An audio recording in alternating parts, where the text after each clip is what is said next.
Hi everyone, happy Saturday and Mother's Day weekend. I wanted to jump on here because I'm having a lot of mixed feelings today, and I think probably people who are a mom and who have or had a mom all feel the same way. And it's interesting because for many, many years, my mom wasn't around. She hasn't been here since 2004. I'm going to share a little bit because I'm going to talk about something else. So my mom died in 2004, so it's her 14th year next month. And she died very suddenly. And I'm going to be like really real here because I'm really real in a magazine. So that's what I'm going to talk about next. She was an amazing mother, and she took care of my children while I was going through a really stressful time in my life. I had been a single mom pretty instantly. My husband at the time was arrested and taken away, and I had not worked in about 10 years, and I had 3 boys that I had to raise. My parents took me under their wing for 3 years while I waited trial for my husband, and they were just incredible grandparents. And while I was in a different province with my husband at the time, he was awaiting trial. We were just doing closing arguments in Quebec. My parents were babysitting my kids, and so I hopped in the car because I was really excited to go back home and just be with my family. And I called home. I called home to say, "Hey, Mom, how's things going?" And she was like, "It's okay. Everything's good. Whenever you get home, we'll chat and we'll catch up, and it's going to be awesome. Like, don't worry about a thing." Like she always said, I've got this. You just take care of you and you do what you got to do. And so it was about 3 or 4 hours before I got home, and it was like 1 o'clock in the morning. And my dad was still up, as he always was, because he worried about me all the time. And him and I started talking, and I said, why don't we wake Mom up? Because Mom said, when you get home, wake me up because I want to hear what happened at the trial. And he just was like, no. She's, she had a, couple of days where she was really having a hard time, and, boys, run her ragged. So she was just needed some rest. So about an hour later, he went in, and he came back out frantic. And I was like, "What the hell is going on, Dad?" And he's like, "Your mom's not breathing." And I'm like, "What do you mean she's not breathing?" And I said, you must be exaggerating, Dad. Let me go back in and just wake her up. Maybe she's just in a dead sleep. So I went back in and I nudged her. And I nudged her a few times, like we do when people are actually sleeping. I'm like, "Hey, Mom, come on, Mom, wake up," whatever. And it was that moment where I knew that something was really wrong. And so now I'm literally grabbing her and trying to get her almost out of the bed in the dark. And I realized that there was really something wrong. And so that in the middle of the night, we called an ambulance, and about 5 hours later, I found out my mom had a brain aneurysm, and she was never going to wake up again. So I've been really good. It took me years to talk about it. So now I'm on an actual Facebook Live doing this. She was everything to me, and my world fell apart. And my dad fell apart, and everybody in the family fell apart. And it was really hard. For 7 years, I had a lot going on in my life, and I didn't want to share with anybody. I was embarrassed. I was humiliated about my life. I was protective of my kids who didn't need this. And then I finally went and got help, and I got therapy, and I spent 2 years there. I was diagnosed with post-traumatic stress disorder and generalized anxiety disorder, and I did what I had to do.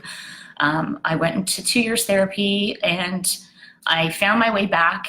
Over the last 6 years, I started writing my feelings down. So I did a real therapeutic journey, and I wrote my memoir, which took me 5 years. And I have a really good friend who is a freelance writer, and she's written stories about me a little bit in my local paper. And she had told me last fall that she had pitched my story to Canadian Living magazine. And she didn't want to tell me until they said it was a go-ahead. And I was ecstatic. I was like, oh my gosh, I just want to help people. Like, I just want single moms. I mean, I was a single mom. I also went to rehab. And in this magazine, I had to be really real. It wasn't just alcohol that I was addicted to.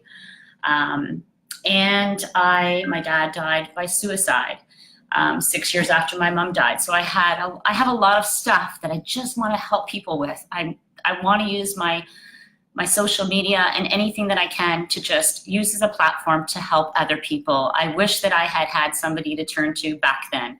And now I want to be that person for other people who are suffering as well.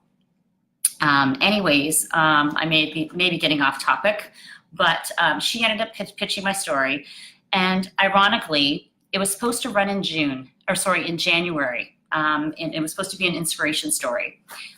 And this week is Mother's Day. And I remember for 7 years, up until I got help, when Mother's Day came, I never thought of Mother's Day as my day with my children.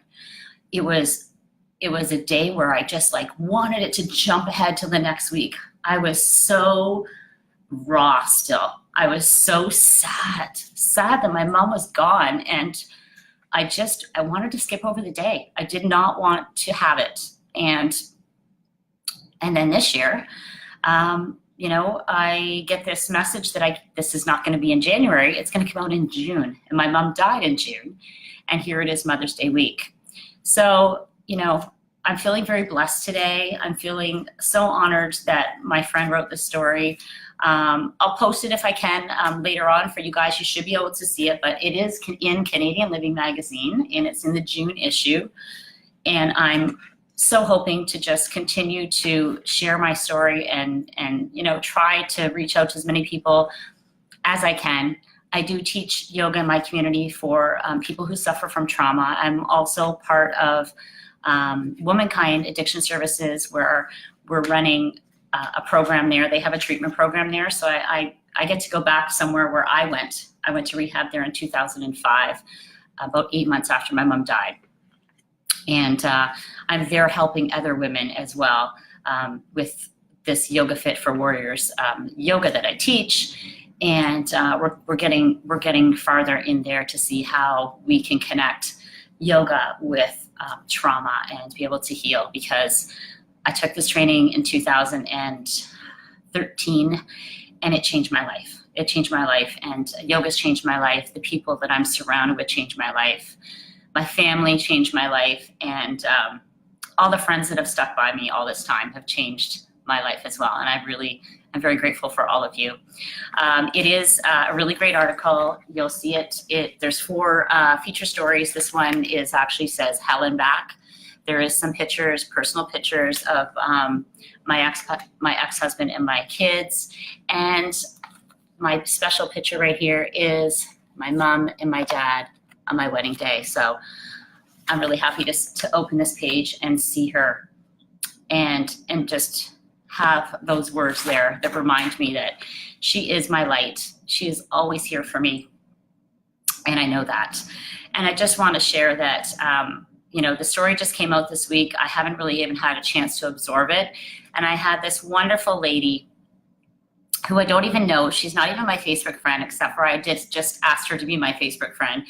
And I just want to read a little bit of it, because if I can just help one person or share it with somebody who is inspired, that is the only thing that I want. And here she is. She said that she received her Canadian Living Magazine today, and she read my story. I'm truly impressed with your tough yet difficult commitment to yourself as a mother. For mostly to your children, they kept you going. You are a leader, even though throughout your younger years, you probably felt you needed protection from a leader. All along, it was you that is the leader. You're a great inspiration to many people and to me as well, even though I am much older than you.